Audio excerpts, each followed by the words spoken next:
ಮಾತಾಡುತ್ತಾ ಅಂತ ಕೇಳುತ್ತೆ. ನಾನು ಏನ್ ಉತ್ತರ ಕೊಡ್ಲಿ? ನಾನು ಮಾತಾಡ್ತೈತಾ ಅಂತ ಕೇಳ್ದ, ನಾನು ಏನ್ ಉತ್ತರ ಕೊಡ್ಲಿ ಹೇಳಿ? ನಾನ್ ಮಾತ್ರ ಇವತ್ತು ಉಳಿಯಲ್ಲ. ನನ್ ಮಗನ್ ಯಾರು ಸಾಕಿ ನಮ್ಮ ದಪ್ಪನ್ ಮಾಡ್ಬಿಡಿ. ನನ್ನ ಏನ್ ಹೇಳೋದು? ಎಲ್ಲಾರು ನೀವು ನೆಚ್ಚಿರಲ್ಲಪ್ಪ ನನ್ ಮಗಳು ನೋಡೋದು ಯಾರಮ್ಮ ಇನ್ನ ಹುಡುಗಿ ಅವಳು ನೋಡ್ತಾಳ ಗಂಡ ಮಗ. ಅಯ್ಯೋ ನನ್ನ ಮಗಳಿಗೆ ಯಾರಿಲ್ಲ ಗಂಡ ಮಾತ್ರ ನಾವು ದೇವರು ಇವತ್ತು ನೋಡ ಮೂರೇ ಜನ, ನಾಳಿಗೆ ಬೇಕು. ನಾವ್ 3 ಜನ ಬಿಟ್ಟು ಯಾರು ಇಲ್ಲ. ನಾನು ನನ್ ಗಂಡ ನನ್ ಮಗ.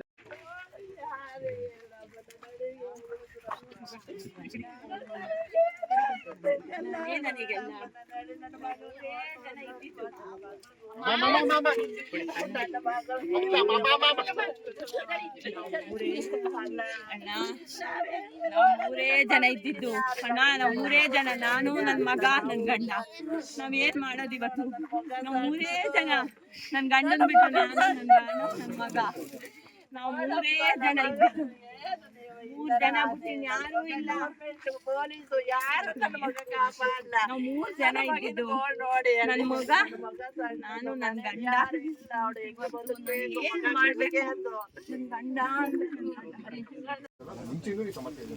ಈಗ ಅರೇಳಿ ಭಾಗಕ್ಕೆ ಅತಿ ಹೆಚ್ಚು ಸಮಸ್ಯೆಗಳು ನಾವು ಅನುಭವಿಸಿರೋದು ಅರೇಳಿ ಭಾಗದಲ್ಲಿ. ಈ ಒಂದು 3 ತಿಂಗಳಲ್ಲಿ 2 ನಿಮಿಷ ನಾವು 3 ತಿಂಗಳಿಂದ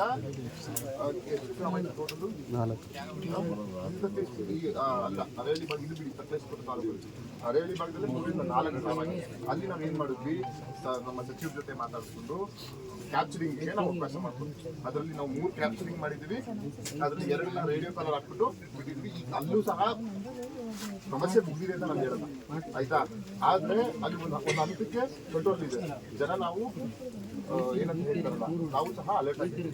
ಈಗ ಇಲ್ಲಿ ಸಮಸ್ಯೆ ನಾವು ಒಪ್ಪಿಕೊಡ್ತೀವಿ. ಆಮೇಲೆ ಅರಣ್ಯ ಇಲಾಖೆ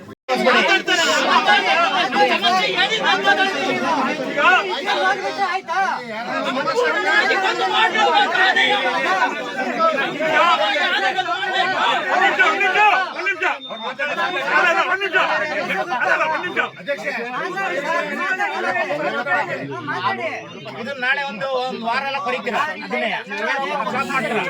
ನಿಮ್ ಕತೆ ಅಲ್ಲಿಂದ ಒಂದು ಮಾತಾಡ್ತಾ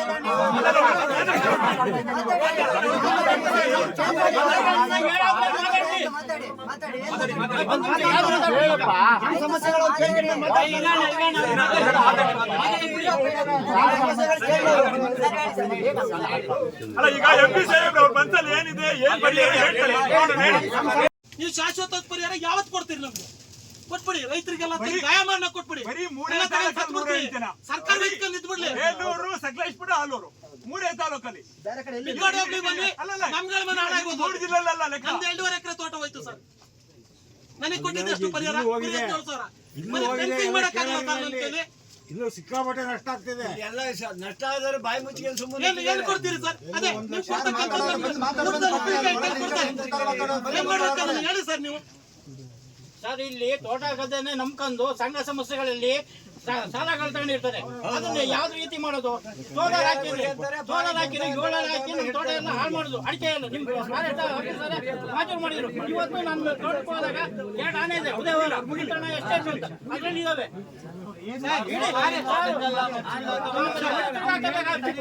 ಆಮೇಲೆ 25 ಲಕ್ಷ ನಮಗೆ ಸರ್ಕಾರ ಸಂಪೂರ್ಣ ಹಿಡಿದು ಸ್ಥಳಾಂತರ ಮಾಡೋ ಖರ್ಚು ಕೊಡ್ತೀವಿ. ನಾವು ಬೀದಿ ದಾರಿಗೆ ಭಿಕ್ಷೆ ಕೊಡ್ತೀವಿ. ಹೇಳಿ ಸರ್, ಏನ್ ಮಾಡ್ಬೇಕು? ಶುರು ಮಾಡ್ತೀವಿ. ನನ್ನ ಮಗ ಅವ್ನು ಏನ್ ಮಾಡ್ಬೇಕು ನಾವು? ಹೇಳಿ ಸರ್, ಏನ್ ಪರಿಹಾರ ಕೊಡ್ತೀರಿ? ಕೊಡ್ತೀರಾ ಸರ್? ಜೀವನ ನಿಮ್ ಸರ್ಕಾರ ಕೊಡ್ತದ? ನಾವು ಆರಿಸಿ ಕಳ್ಸಿರ್ತಕ್ಕಂಥ ಪ್ರತಿನಿಧಿಗಳು ಕೊಡ್ತಾರ? ಅಥವಾ ಫಾರೆಸ್ಟ್ ಡಿಪಾರ್ಟ್ಮೆಂಟ್ ಕೊಡುತ್ತಾ? ಪೊಲೀಸ್ ಡಿಪಾರ್ಟ್ಮೆಂಟ್ ಕೊಡುತ್ತಾ?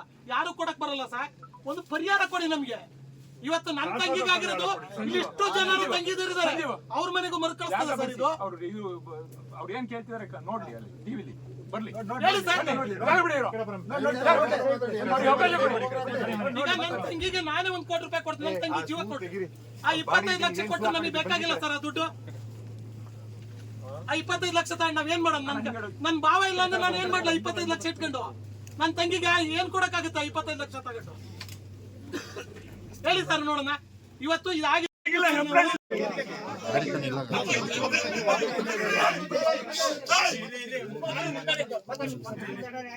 ಹೈಕೋರ್ಟ್ ಅಲ್ಲೇ ಆರ್ಡರ್ ಆಗಿದೆ. ಇದು ಹಾಸನ ಜಿಲ್ಲೆ ಇರಂತ ಆನೆ ವಾಸ ಮಾಡಂತ ಸ್ಥಳ ಅಲ್ಲ. ಮೊದಲಿಂದ ನಮಗೆ 50 ವರ್ಷದಲ್ಲಿ ಕೇಳಿ 100 ವರ್ಷದಲ್ಲಿ ಕೇಳಿ ಯಾರಿಗೂ ಗೊತ್ತಿಲ್ಲ ಇಲ್ಲಿ ಆನೆ ಓಡಾಡಿದ್ದು. ಇದು ಹೊಸದಾಗಿ ಬಂದಿರೋದು. ಆ ಆರ್ಡರ್ ಪಾಲನೆ ಮಾಡ್ಲಿ ಸ್ಟೇಟ್ ಗೌರ್ಮೆಂಟ್. ಸಂಪೂರ್ಣ ಹಿಡಿದು ಸ್ಥಳಾಂತರ ಮಾಡ್ಬೇಕು ಅಂತ ಆರ್ಡರ್ ಆಗಿರೋದು. ಕಂಟೆಂಪ್ಟ್ ಆಫ್ ಕೋರ್ಟಿಗೆ ಕಂಟೆಂಪ್ಟ್ ಆಫ್ ಕೋರ್ಟ್ ಅಂತ ಹೇಳ್ಬಿಟ್ಟು ನಾವು ಇದಕ್ಕೆ ಕೊಟ್ಟಿದೀವಿ, ಮತ್ತೆ ಕೇಸ್ ಹಾಕಿದೀವಿ. ಅದು ಆರ್ಡರ್ ಬಂದು ಕಾಯ್ಬೇಕಾ? ಇನ್ನು 100 ಮೇಲೆ ಹೋಗುತ್ತೆ. ದಯವಿಟ್ಟು ನೀವು, ನಿಮಗೆ ಗೊತ್ತು ಎಷ್ಟಾಗಿದೆ ನಿಮ್ ಕ್ಷೇತ್ರದಲ್ಲಿ ಅಂತ ಹೇಳ್ಬಿಟ್ಟು ಸಂಪೂರ್ಣ ಸ್ಥಳಾಂತರ ಮಾಡಕ್ ಏನ್ ಮಾಡ್ತಾರೆ ಮುಖ್ಯಮಂತ್ರಿ ಹತ್ರ ಕೇಳಿ. ಮುಖ್ಯಮಂತ್ರಿ ಬರ್ಲಿ ಅಂತ ಎಲ್ಲ ಜನ ಹೇಳ್ತಿದ್ದಾರೆ. ಎಲ್ಲ ಇಲ್ಲ ಕೂಡ್ತೀವಿ.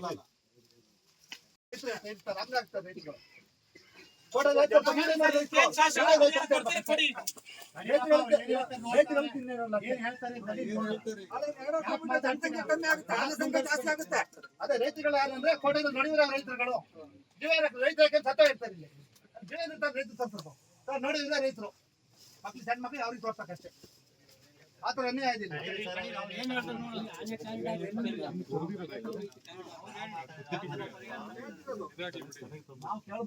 ನಾವು ಕೇಳಿ ನಾವು ಮಾತಾಡ್ತೀವಿ.